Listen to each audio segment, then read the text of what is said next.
let's talk about ways of, yeah, instead of directing that attention outwards of what others might think or fitting into that outward mold, and more of that inward introspection. And Jennifer sent me this true mirror, and I literally Mhm. just opened it up and unpacked it yesterday with a friend of mine, Haley, and we set it up. And I knew it was a true mirror. Okay. I knew that it was going to give me a reflection of myself that wasn't a mirror image, that was more the version of what people see of me. But Mhm. I didn't know like what it would look like. So I kind of just thought it was going to be a flat mirror that I hung up and somehow it just like, flips and you look at it differently. But it's actually like this box with mirrors reflecting, of course, because you need that to flip the image. But I just didn't think of that when I thought of it first. And you put your face into it and you look at yourself as others see you. And so me and my friend Haley yesterday, we went on this awesome hike to this waterfall and then came back down. And then I grabbed the box and opened it. And I was like, oh, Haley, this is a true mirror. She's like, oh my gosh, I've always wanted to look into one. I've been hearing about them. And I was like, oh, cool. Cause it got delivered, but I hadn't opened it yet. So we opened it up and just like set it up and looked at it and went through the little booklet that comes with it with some prompt questions just to like, yeah, start using it. And so I know because when we first talked and from what I know about portrait healing, and I want you to share more on that, this true mirror, this perspective of yourself, not as we see ourselves through a mirror, but as others see us. Why is this important? Why did you get into this version of healing for yourself, or this perspective, let's say visually? Um, yeah, and I'm glad that I tried it yesterday before we talked today, because now I even looked at it in it this morning, like kind of first thing. I just kind of went in and was like, "Good morning, I love you." Yes. I just kind of looked at my eyes in a new way, right? It was really cool, actually. I put it in a place where it's like almost at eye level. I kind of have to bend down just a little bit, but then I can put my head in. I'll find a better spot for it, but for now, it's perfect. But why? And tell us more about portrait healing. So why is because the way that our brains read body language and the way that our expressions are shown on our face are asymmetrical. So when we're looking in a regular mirror, our brain is reading our emotions in reverse. So they're not being read properly. Like for instance, a smile is asymmetrical. We smile, a side of our face is not as out as the other side of the face.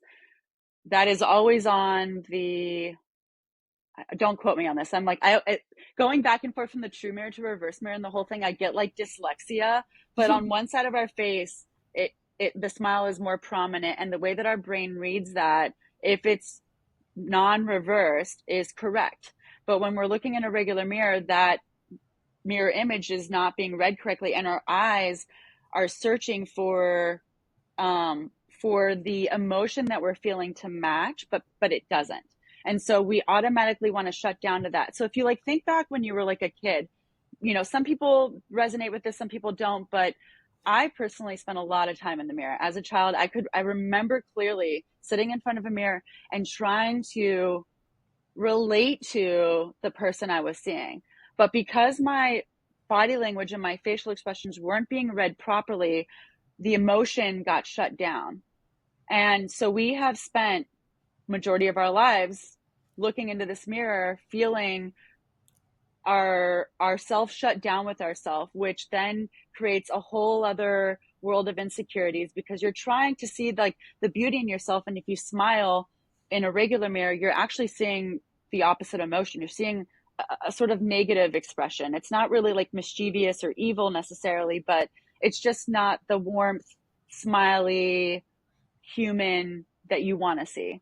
So the true mirror, being able to provide a non-reflective reflection or non-mirrored reflection, allows you to look at yourself and have the emotional response that you would have with others because your brain is reading the facial expressions correctly. Mhm. So to me, that is like when I had learned about body language and facial expressions prior to learning about the true mirror.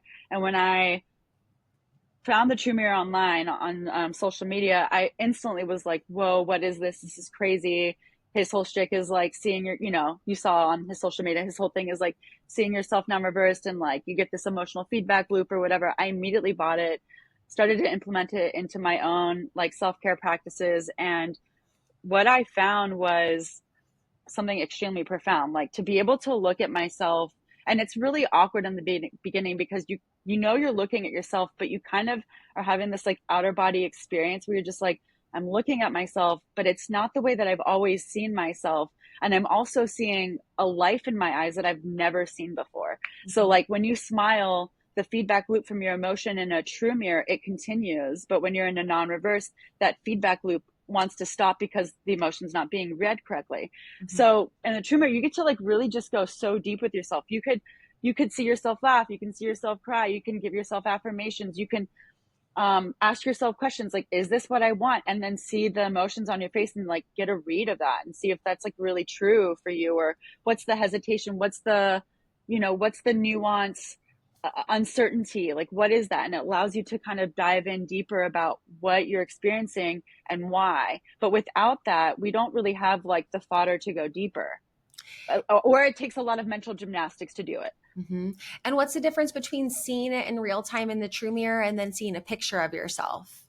Because that's, if someone were to take So a picture of you, I mean, I also know that people have, sorry, profound moments when they see pictures of themselves, especially when it maybe is like, absolutely. oh, I look happy or I don't, or my weight or whatever. Like, I know that can sometimes be that perspective, but I guess it's the same and different, right? Because you're alive Well, faces inside the true mirror versus the picture. But I know you do both, right? In portrait healing.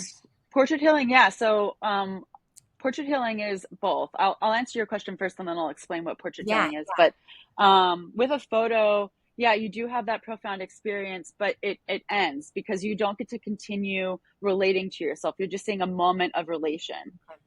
In the true mirror, that gets to continue and you get to let your brain kind of unfold in like a communication style with yourself. So portrait healing, actually, it what portrait healing is now today was like a slow uh creation from my own life experience that started out when I had just started therapy in 2016, and a few months into therapy, my therapist had said something to me that like really hit home. And he said, I'll never be able to feel the kiss of a loved one if I don't take my mask off. And it was like, whoa. Like it was just like, I get chills thinking about it now. So I went home having that thought in my head, and at the same time was like very deeply depressed, dealing with suicidal ideation every day, struggling as an artist. I'm a photographer, so I was always trying to create like outside of my mood. I'm generally like a bright, colorful person. But at that time in my life, my creative process was really beckoning me to honor the dark parts, but I didn't know how to sit with it. I didn't know what that looked like. And in that frustration one night while trying to create earlier that day and just not liking what I was putting out, sorry, I have something in my eye.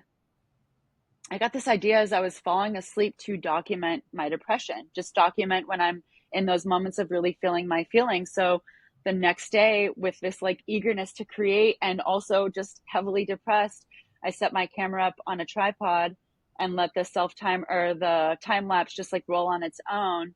And I just like went through my feelings. And when I pulled up the camera or the photos on my computer, I was really kind of expecting to see like a creative process. Like I had set up the shot just so the light was right, my hair was like a certain way, whatever. But and while I did see that in it, what I actually saw more so was just like the raw form of my humanness. And I immediately experienced this like kind of compassion for myself.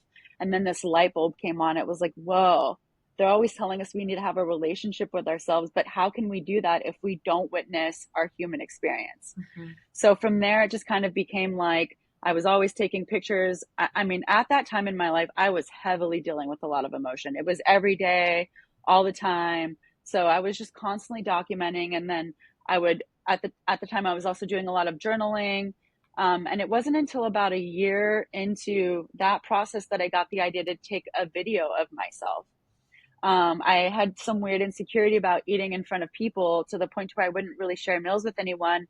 and tying that thought back to what my therapist said about the mask and not feeling the kiss of a loved one, and me trying to find more ways to connect. All the times that I had turned down dinner with friends was keeping me from making those connections. So I decided to take a video of me eating just to see what that would look like, because if it looks bad, then I can correct it. If it doesn't, then my insecurity can be diminished. So I took a video and I watched me eat, and I watched it, and I didn't look terrible or gross or whatever. And I kind of sat with that and I was like, what? I've been carrying this insecurity for so long. Where did that insecurity come from? Like, why am I even holding on to this? Like, what is this even about? And it took me a couple of days to figure out like where that had come from. But out of nowhere, I had this like flashback of when I was like 9 or 10, to having dinner with a family friend with my family and watching them eat. And the way that they were eating grossed me out. And I internalized how they were eating into my own insecurity and lived with it for the rest of my life up until like 32. So it was this such an aha moment. So from there, now I'm recording video all the time. I'm like setting up my phone. I was using my phone now to take the video, just to like make my bed or take a shower, to, I don't know, to make dinner, to walk the dogs, to go run. Like I would go to the park and run just to see what I looked like when I was running. Like I had just all of these insecurities that I wanted to see if they were real, or to see like what that was and what I needed to do to fix that or correct that. And every single time I took a video and saw that I was being insecure about nothing, then I would like dive in and be like, well, where'd that insecurity come from? And then there would be all these questions that would come from it. So portrait healing has progressed from all of that to what it is now, which is using True Mirror and video journaling. So video journaling, I love video journaling more than I like written journaling, because when you're doing video journaling, especially when you're doing it in conjunction with the True Mirror, you're getting emotional validation from yourself, which really allows you to go deeper and get into that like raw, on your high horse like state. You're just like letting it go and you're ranting and you're getting all of it out. But when you're writing, you're kind of inhibited by the speed of your hand. All the energy is kind of like from your elbow down. You're not able to like get up and move your whole body and like really see all the expressions. So I've implemented the two. And when you do the both of them together, I use them individually also. It just kind of depends on like my mood. But when I really want to like dive into my experience, I'll use both of them. So I set up I have the True Mirror on my wall, and I have a phone holder that's connected to it. And I'll hit record on my phone and start talking to myself in my True Mirror, which is like talking to a friend. So I'm getting like this real emotional feedback loop. Like think about the difference between talking to a friend in person and talking to them on the phone.